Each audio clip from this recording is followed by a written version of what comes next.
Stop it. Just go ahead, I can cut. 26 years old, St. Cloud, Florida. Obviously overweight.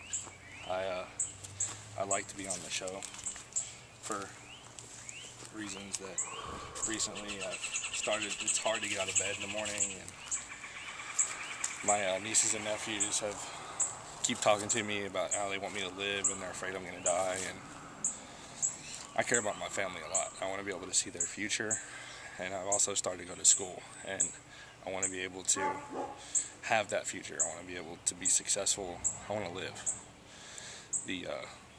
Being overweight, along with having heart problems, has made stuff really hard, and so I want to lose the weight.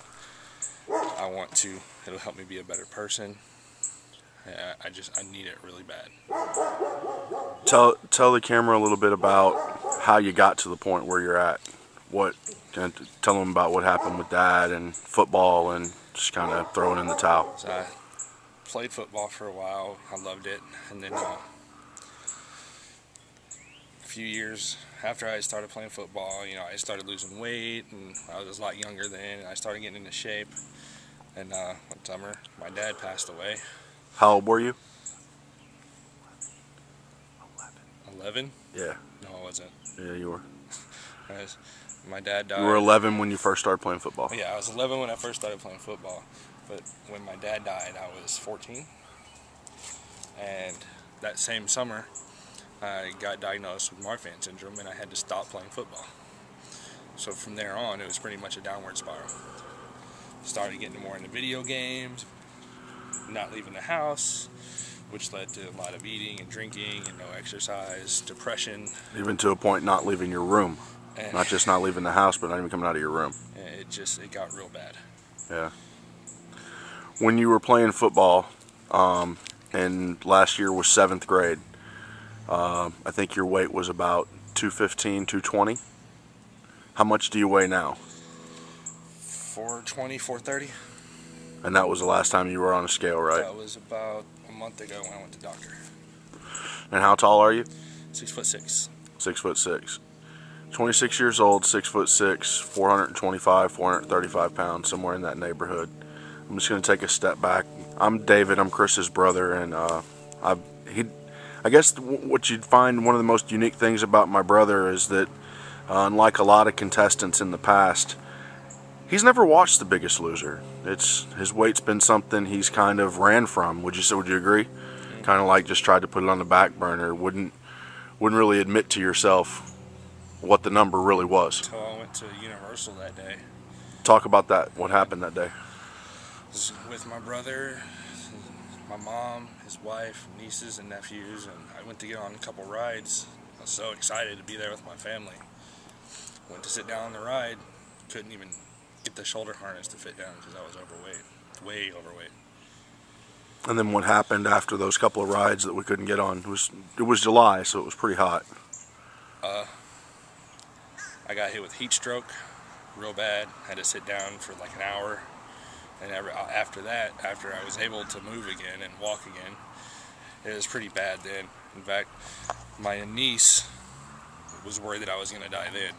Because you had drawn a picture for her, right, in school? Yeah, I'm in college and game design, and I drew a picture. And that day I brought it with me, gave it to her, and asked her if she'd color it for me. And they told me later that after I had left, after we had left their house, after we had left Universal, that she had sat down crying, coloring the picture frantically, saying that she thought I was going to die, that she wanted to get it done before I died. I don't want that to happen. How bad did that day at Universal scare you? Well, I'm doing this video now, aren't I? Yeah. One of the fears that our mother has after our dad passed away because of the Marfan syndrome and complications from it is that one day she's going to go in to wake Chris up, and she's going to shake him and he's not going to respond. And